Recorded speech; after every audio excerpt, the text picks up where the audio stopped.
दोस्तों JKSSB class fourth की waiting list के बारे में बहुत सारी क्वेरीज लगातार हमें आ रही हैं। बहुत सारे डीएम्स जो है वो हमारी सोशल मीडियाज़ के अलग अलग ऐप्स पे आ रही हैं और अलग अलग हैंडल्स पे हमें कैंडिडेट्स की तरफ मैसेजेस आ रहे हैं कि वेटिंग लिस्ट के बारे में आप अपडेट क्यों नहीं दे रहे हैं, वेटिंग लिस्ट का क्या मसला है, कब तक आ रही है, क्या है।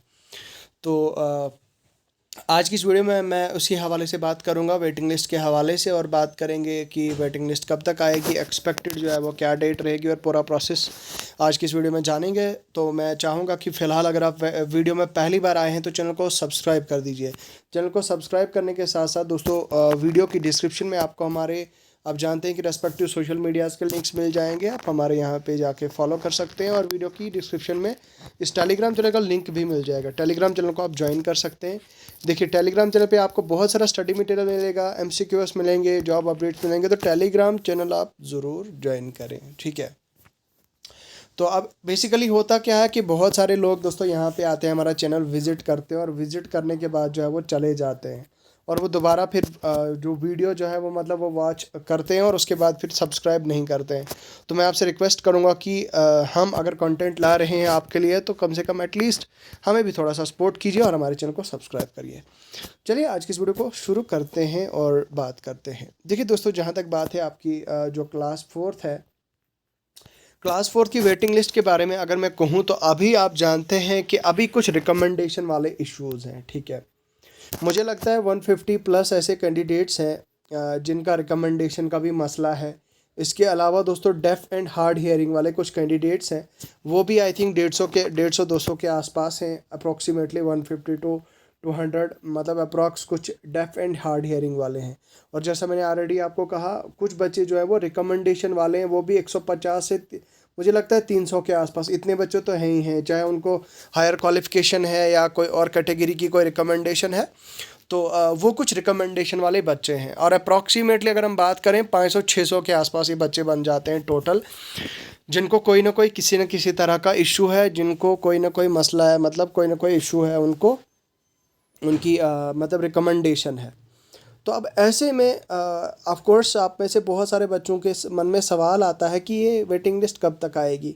देखिए दोस्तों, अभी तो मैं आपको एक चीज़ क्लियर कर देता हूँ। आप जानते हैं कि कल और आज, कल यानी कि 5 दिसंबर और आज यानी 6 दिसंबर को, दोनों दिनों में JKSSB बिजी था एग्ज़ाम कंडक्ट करने में। जेई सिविल का, जेई सिविल में का जो एग्ज़ाम वो कंडक्ट करना था उन्हें, वो जेई सिविल का एग्ज़ाम सक्सेसफुली जो है वो कंडक्ट हो गया। अब मैं बात करूँ तो JKPSI का एग्ज़ाम कल से स्टार्ट हो रहा है, ठीक है। कल यानी 7 दिसंबर को पेपर स्टार्ट हो रहा है, 7 दिसंबर को, और मुझे लगता है 19 टू 20 दिसंबर ये पेपर जो है वो आपका चलेगा।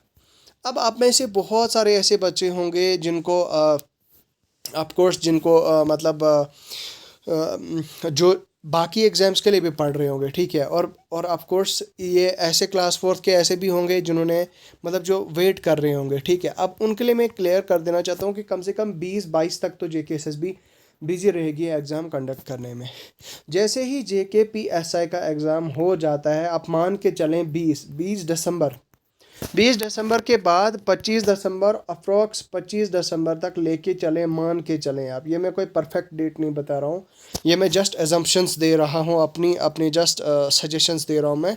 वो ये कि 25 दिसंबर आप एक्सपेक्ट कर सकते हैं, 25 दिसंबर तक आपका जो लिस्ट है मतलब वो रिकमेंडेशन वाले बच्चों के क्लियर हो जाएगी।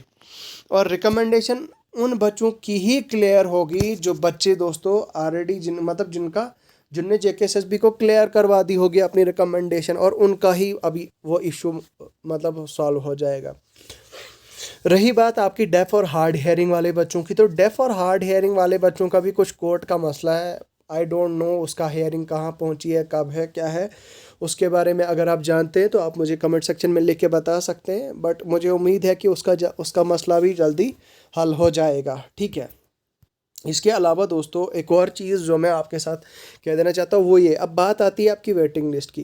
भाई वेटिंग लिस्ट का तो मैं आपको क्लियर कर देता हूँ कि वेटिंग लिस्ट आपकी तब तक नहीं आएगी जब तक सभी बच्चों का क्लियर नहीं होगा। मतलब जितने भी डेफ एंड हार्ड हियरिंग वाले बच्चे हैं या रिकमेंडेशन वाले बच्चे हैं जिनको रिकमेंडेशंस भेजी गई हैं, अब देखिए फॉर एग्जांपल रिकमेंडेशन वाले बच्चों को बता देते हैं कि आपको फाइनल वार्निंग दी जाती है कि इस डेट तक जो है वो आप अपनी रिकमेंडेशन क्लियर करवाएं।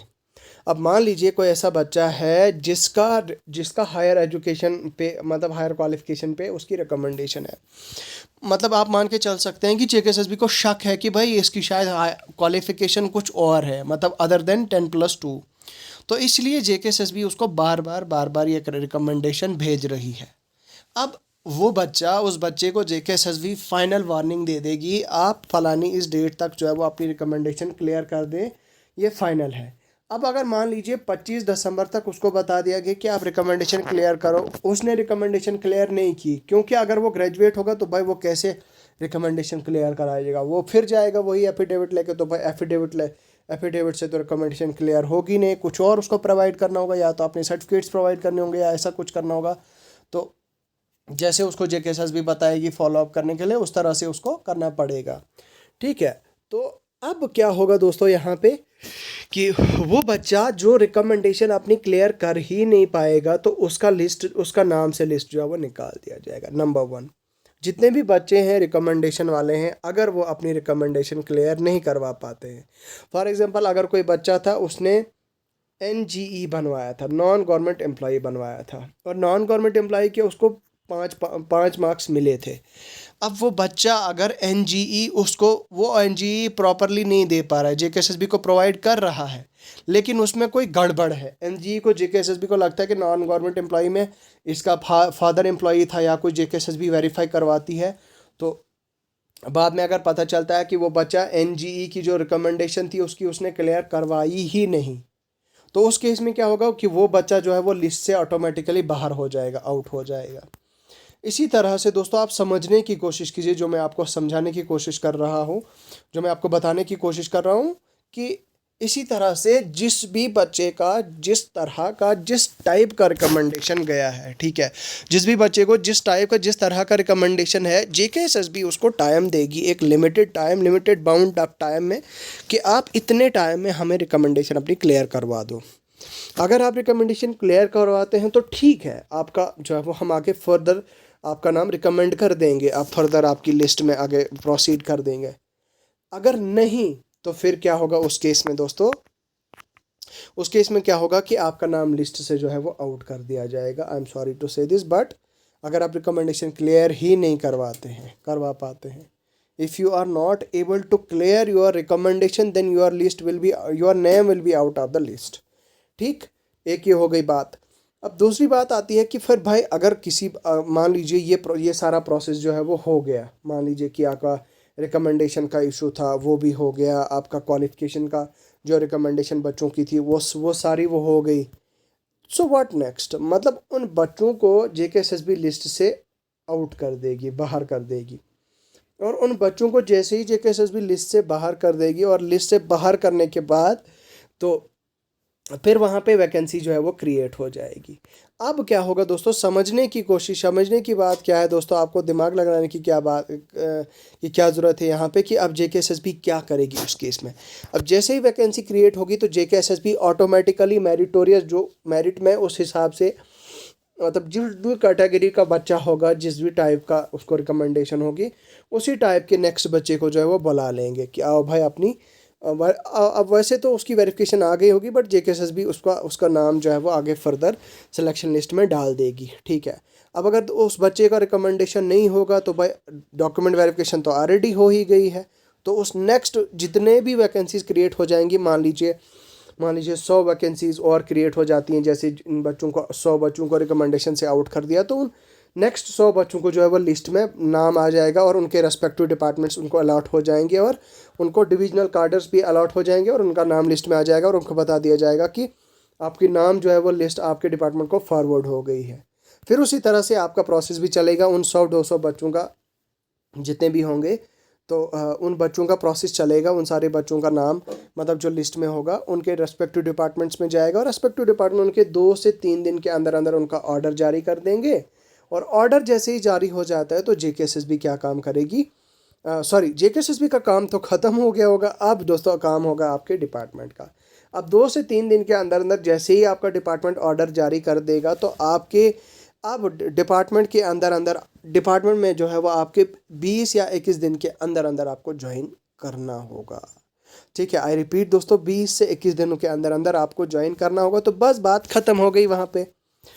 अब मान लीजिए कि जो जो रिक्रूटमेंट है आपकी क्लास फोर्थ की, 8,575 बच्चों की, 8,500 जस्ट अ सेकेंड दोस्तों, 8,575 बच्चों की रिक्रूटमेंट अगर कंप्लीट हो जाती है तो क्या हो जाता है दोस्तों, फिर जेकेएसएसबी क्या काम करेगी, जेकेएसएसबी एक नोटिस निकालेगी और उसमें कहेगी कि हमने जो है वो सक्सेसफुली इन बच्चों को डिपार्टमेंट अलॉट कर दिया और हमने कंप्लीट कर दी है एक। तो ये उसके मुझे लगता है उसके नेक्स्ट 10 दिन के अंदर अंदर जो है वो फिर आपका वेटिंग लिस्ट आ जाएगी और जेकेएसएसबी वेटिंग लिस्ट ऑर्डर कर देगी। और मतलब मुझे लगता है वेटिंग लिस्ट की कोई गारंटी नहीं है दोस्तों, मैं माफ़ी चाहूँगा, मतलब मुझे ऐसा नहीं पता, लेकिन वेटिंग लिस्ट का श्योरिटी नहीं।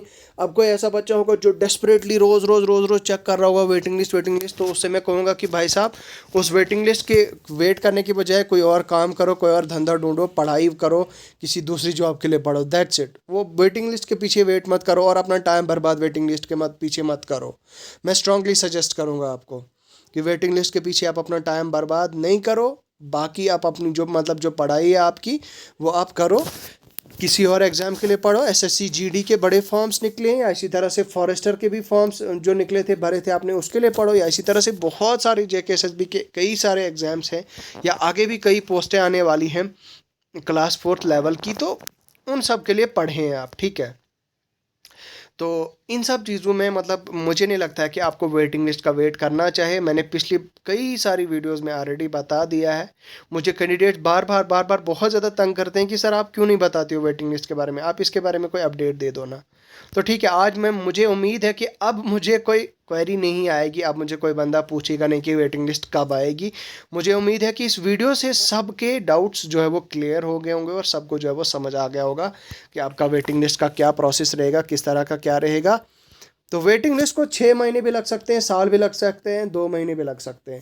इसका कोई क्लियर कट जो है वो मतलब पीरियड डिफाइंड नहीं है कि 2 मंथ्स के अंदर अंदर आएगी, 1 मंथ के अंदर अंदर आ जाएगी।